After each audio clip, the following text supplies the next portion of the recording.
ආයිබෝවන් මගේ ආදරණීය ලංකාවේ ජනතාවත් ලෝකයේ ඉන්න සියලුම ජනතාවත් සාදරයෙන් ආදරයෙන් පිළිගන්නවා. ඉතින් මම අද කතා කරන්න ඕනේ කියලා හිතුණා මට අදත් අපේ රටේ තියෙන ස්වභාවික සම්පත් ගැන තමයි මම හැමදාමත් කතා කරන්නේ. ඉතින් ඒ රටේ තියෙන ස්වභාවික සම්පත් වල වටිනාකම මෙතකයි කියලා නිම කරන්න බෑ. ඉච්චරටම වටිනා සම්පත් ගොඩක් ස්වභාවික සම්පත් ගොඩක් අපේ ලංකාවට ස්වභාව ධර්මයේ විසින් දායාද කරලා තියෙනවා. ඉතින් හිතනකොට තමන්ගේ චින්තන මෙහෙවා කල්පනා කරනකොට අපේ ලංකාවේ කොපමණ කියන්න බැරි තරම් ස්වභාවික සම්පත් ප්‍රමාණයක් අපිට ලැබිලා තියෙනවා. ඉතින් හිතට කනගාටුයි ඇත්තටම ඒව ගැන නොහිතා ඒවෙන් කිසි ප්‍රයෝජනයක් ගන්න නැතුව අපේ රට හැමදාම දුප්පත් තුන්වෙනි පන්තියේ රටක් කිය මන් දන්න එන පාලකයනුත්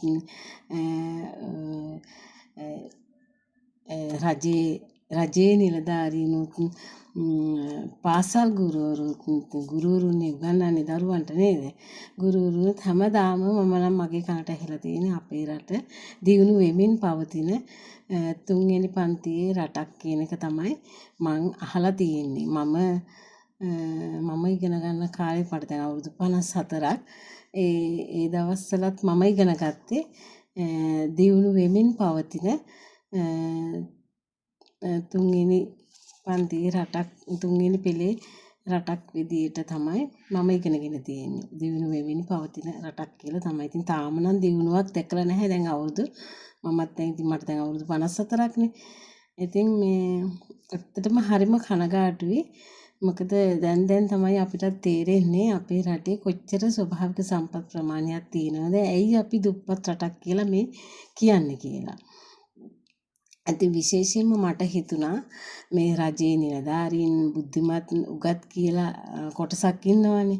ඒගොල්ලෝ බිහි වෙන්නේ ඉතින් පාසල් වලින්ම තමයි අධ්‍යාපනය ලැබලා පාසල් වලින්ම තමයි එයාලා විවිධ රැකියාවන් වලට පත් වෙන්නේ. ඉතින් ඒගොල්ලොන්ගේ මට හිතෙනවා ඒ හැම තැනකින්ම ලොකු කතා කිව්වට සෑහෙන්න මේ අඩුපාඩුකම් සිදු වෙලා තියෙනවා කියලා. දියුණු වෙන්නේ නැත්තේ ඇයි කියලා හොයාගෙන යද්දී මේ තියෙන සම්පත් වලින් ප්‍රයෝජනය ගන්න නැති එක තමයි ඒව හරියට කන්ට්‍රෝල් කිරීමක් කෙරෙන්නේ නැහැ. ඒව හරියට කළමනාකරණය කියන දේ කන්ට්‍රෝල් කියන්නේ කළමනාකරණය කියන දෙයක් හරියට කෙරෙන්නේ නැහැ. ඒ වාගේම ඒවැයින් අපිට ඩොලර් ලබා ගන්න පුළුවන් කියන ඒ විශ්වාසය කොන්ෆිඩන්ස් විශ්වාසය මම හිතන්නේ ජනතාව තුළ ඇති කරගන්නේ නැහැ. ඒක මට තේරෙන්නේ නැහැ ඇයි කියලා. ඒක ජනතාව මම හිතන්නේ බුද්ධිමත් අය ඇයි දන්නේ එහෙම තේරුම් ගන්න නැත්තේ විශ්වාසය කියන එක ඒගොල්ලෝ තුල ඇති කරගන්න නැත්තේ. මෙහෙම අපේ තියෙන සම්පත් වලින් අපි ප්‍රයෝජනෙ කරා ළඟා වුණොත් අපිට දුප්පත් රටක් වෙන්න ඕනේ. අපිට මුදල් උපයා ගන්න පුළුවන් රටක් බවට පත් කරගන්න පුළුවන් පොහොසත් රටක් බවට. ඩොලර්නේ දැන් අපිට අවශ්‍ය. ඩොලර් ලබා ගන්න අපේ ලංකාවේ ඕන තරම් සම්පත් තියෙනවා. ඉතින් මම මේ චූටි උදාහරණයක් කියන්නම්. මම කුවේට් එකේ තමයි වැඩ කරන්නේ. පොඩි උදාහරණයක් කියන්නම්. දැන් මම සේව කරන්නේ ආයතනයක. ඉතින් හැම ගෙදරකම හැම ආයතනයකම ඒගොල්ලෝ පුරුද්දක් වශයෙන් අපි දුම් අල්ලන්නේ. ඒ වගේ දුම් ඇල්ලීම කියන එක කරනවා. දුම් ඇල්ලන්න අපි නම් අපේ ලංකාවේ පොල් කටු තියෙනවා. ගෙදරක පොල් අපි පාවිච්චි කරන නිසා අපි පොල් කට්ටක් පත්තු කරලා ඒ පොල් කටු අඟුරු අරගෙන ගෙවල් වල අපි දුම් අල්ලනවා. ආයතන වලත් කියන්නේ කඩවල් වල ඒ විදිහට තමයි දුම් අල්ලන්නේ. ඉතින් දැන් මෙහි රටවල් වල පොල් ගස් නැහැනේ. මේ මිනිස්සු පොල් පාවිච්චි කරන්නෙත් නැහැනේ. පරිභෝජනයට ගන්නෙත් නැහැනේ. අපේ ලංකාවේ වගේ මේගොල්ලෝ ආහාර පිසින්න පොල් කිරි යොදා ගන්න නැහැනේ. ඉතින් ඒ නිසා විශේෂයෙන්ම මේ රටවල් වල ගස් නැහැ. පොල් ගස් නැහැනේ. ඉතින් අපේ රටේ නම් ඉතින් අපිට ස්වභාව ධර්මයේ විසින්ම ඒ දායාදේ ඒ කියන්නේ පොල් ගහ නිෂ්පාදනය කරන්න පුළුවන් පස ඒ විදිහට අපිට තියෙනවානේ. අපි රටේ පොල් ගස් හැදෙනවා. ඉතින් ඒ නිසා දැන් පොල් කට්ට අපි එච්චර ප්‍රයෝජනයක් හිතන්නේ නැහැ නේද? දැන් ගෙවල් වල නම් තුන් අල්ලනවා, දර වෙනුවටපත් කරනවා. ඒ වගේ දෙයකට යොදා ගන්න සමහර විට පොල් කටු පාවිච්චි කරන්නේත් නැහැ. දැන් නම් පාවිච්චි කරන්නේ නැහැ. දැන් හැම ගෙදරකම ගෑස්නේ තියෙන්නේ. ඒ හින්දා පොල් කටු ලිපට මේ ආහාර පිසී ගැනීම සඳහා ලිපපත්තු කිරීමටවත් පොල් කටු මම හිතන්නේ යොදා ගන්නවා කියලා දැන් ගොඩක් තැන්වල. ඉතින් ඇත්තටම පොල් කට්ටෙන් ගන්න පුළුවන් සෑහෙන නිෂ්පාදන තියෙනවා. පොල් කට්ට දැන් නම් මම හිතන්නේ නිෂ්පාදනය වෙනවා ලංකාවේ. හැන්දි එකේ විසිතුරු මල් පෝච්චි විවිධාකාර විසිතුරු මල් විසිතුරු සත්තු ඒ විදිහට දැන් මම දැකලා තියෙනවා ගොඩක් නිෂ්පාදනය කරනවා පොල් කටු වලින්. ඉතින් ඒ වුණාට දැන් මේ අපේ පොල් කට්ට ගැන අපි ලොකු කළමනාකරණයකින් එහෙම හිතලා ඒ විදිහට ලොකු විශ්වාසයක් ඇතිව අපි ඒකින් අපිට මුදල් උපයා ගන්න පුළුවන් ලෝකෙට ගෙනිච්චොත් මේක කියන එක විශ්වාසය ඇති කරගෙන ලොකු බලාපොරොත්තුවක් ඇති කරගෙන වැඩ නොකිරීම ගැන ගොඩක් කනගාටු වෙනවා.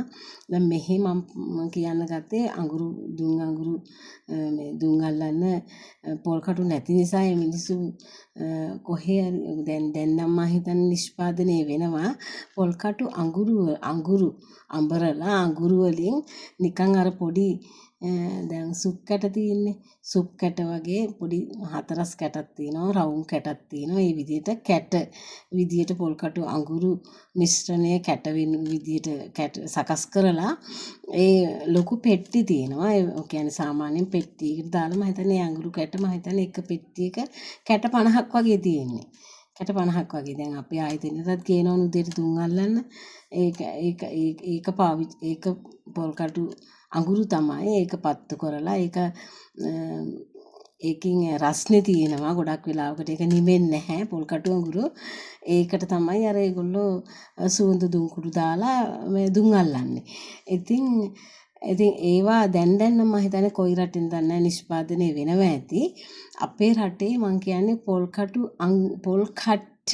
පොල් ගසේ අයින් කරන්න කිසිම දෙයක් නැහැ.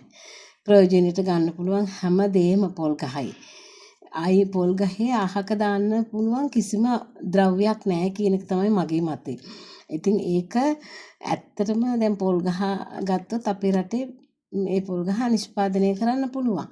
කොච්චර ස්වභාව ධර්මයේ විසින් අපිට දායාද කරලා තියෙන පසෙන් තමයි ඒ ගහ නිෂ්පාදනය වෙනවා. ඒ පස ඉතින් මං කියන්නේ ඒක වැඩි ඒ ගැන විශ්වාසයක් නැතුව කල්පනාකරණයක් නැතුව වැඩ කිරීමෙන් තමයි අපිට ඇත්තටම අපේ රටට ඩොලර් ලබා ගන්න බැරි කියන මේ හැඟීම මට දැන් දැනෙනවා. එක උදාහරණයක් පොල් කට්ට. තව එකක් තමයි මට කල්පනා කරනකොට මම හිතනකොට මට හිතෙනවා දැන් අපේ රටේ කොස් ගස් තරම් කොස් ගස් තියෙනවනේ. කොස් ගහ අපේ රටේ පැලවෙනවා. කොස් ගහ බත් ගහ කියලාත් කියනවනේ නේද? ආහාරය සඳහා සම්පූර්ණ වේලක් දෙකක් පිරිමහ ගන්න පුළුවන් මුළු පවුලකට කොස් ගෙඩියකින්. ඉතින් ඒ විදිහට වටිනාම ගසක් තමයි කොස් ගහේ වටිනාකම කියන්නේ කිව්වොත් මට දැන් වෙලා මදි. ඒ කියන්නේ ඒකේ තියෙන ඵල වලින් තියෙන ප්‍රයෝජනය අපි ආහාරයට ගැනීම ඒ කොස් ගහේ වටිනාකම සෑහෙන දුරට විග්‍රහ කරොත් කොස් ගහෙත් අහක දාන්න කිසිම දෙයක් නැහැ. මම හිතන විදිහට. දැන් ගොඩාක් රටවල් වල බියුටි සැලුන් වල කාන්තාවන් බියුටි සැලුන් වලට යනවානේ. බියුටි වැඩ කරනවානේ. ඉතින් ඒගොල්ලෝ බියුටි මේ නියපොතු සමහර අය ඉතින් පාටිස් වලට වෙඩින්ස් වලට යනකොට නියපොතු කියුටෙක්ස් ගාලා ලස්සනට නියපොත්ත මේ බීට් විදියට හදලා අලවන නියපොතු තියෙනවා. ඉතින් මම ඉන්න ගමන් කල්පනා කරේ ඒවා ප්ලාස්ටික් වලින් හරි මොකකින් හරි තමයි නිෂ්පාදනය කරන්නේ. ඉතින් මම කල්පනා කරේ කොස් ගහේ අහක දාන්න කිසිම දෙයක් නැහැ කියලා කියන්නේ කොස් ගෙඩියක කොස් ඇටවල පොත්ත තියෙන්නේ. දැන් චීනය වගේ රටක ජනතාව අපේ රටේ හිටියා නම් කොස් ඇටේ ඒ කොස් ඇටේ පොත්තවත් අහක දාන්නේ ඒකත් නිෂ්පාදනය කරලා යම්කිසි භාණ්ඩයක් නිෂ්පාදනය කරලා තමන්ගේ රටට ඩොලර් උපයා ගන්න අතිදක්ෂ ජනතාවක් තමයි චීනයේ ඉන්නේ මට හිතෙන්නේ. ඉතින් මේ චීනය වගේ ජනතාව අපේ රටේ හිටියනම් කොස් ගෙඩියේ කොස් ඇටේ පොත්තවත් අහක දාන්නේ නැහැ. ඒකෙන ඩොලර් උපයන්න මේ මිනිස්සු මාර්ග සකස් කරගන්නවා. ඉතින් මට නිකම් කල්පනා කරනකොට හිතුනේ කොස් ඇටේ පොත්තෙනුත් අපේ රටට ඩොලර් උපයන්න පුළුවන් නිෂ්පාදන කරන්න පුළුවන්. ඉතින් ඒක තමයි කියන්නේ කළමනාකරණය පැහැදිලි මට ඒක කියන්න කොහොමද කියන්නේ පැහැදිලි අරමුණක් කරා යන්න පැහැදිලිතාවය අවබෝධ කර ගැනීමත් ගොඩක් දුරට අඩුයි. කළමනාකරණය කරන එකත් ගොඩක් දුරට අඩුයි. ඒ මත විශ්වාසය තබා ගැනීමත් ගොඩාක් දුරට අඩුයි. කෙරෙන්නේ නැහැ. ඒ නිසා තමයි මෙන්න මේ සුපැහැදිලිතාවයේ කළමනාකරණය විශ්වාසය කියන එක අපේ ලංකාවේ ඉන්න ජනතාව තුළ ගොඩනගා ගත්තොත් අපේ රටේ තියෙන සම්පත් වලින් ඇත්තටම අපිට දියුණු රටක් බවට පත් වෙන්න පුළුවන්. අපිට ඩොලර් ඕන තරම් ගෙන්න ගන්න මාර්ග තියෙනවා. අපේ රටේ මේ තියෙන ස්වභාව ධර්මයේ විසින් අපිට දායාද කරලා තියෙන ස්වභාවික සම්පත් ඇත්තටම හරියට ප්‍රයෝජනයට ගත්තොත් අපේ රට දුප්පත් නැහැ. ඉතින් මං හැමදාමත් කියන්නේ මගේ රටට මං ආදරේ ස්වභාව ධර්මයට ආදරේ ස්වභාව ධර්මයෙන් විසින් දායාද කරලා තියෙන ස්වභාවික සම්පත් වලට ආදරේ.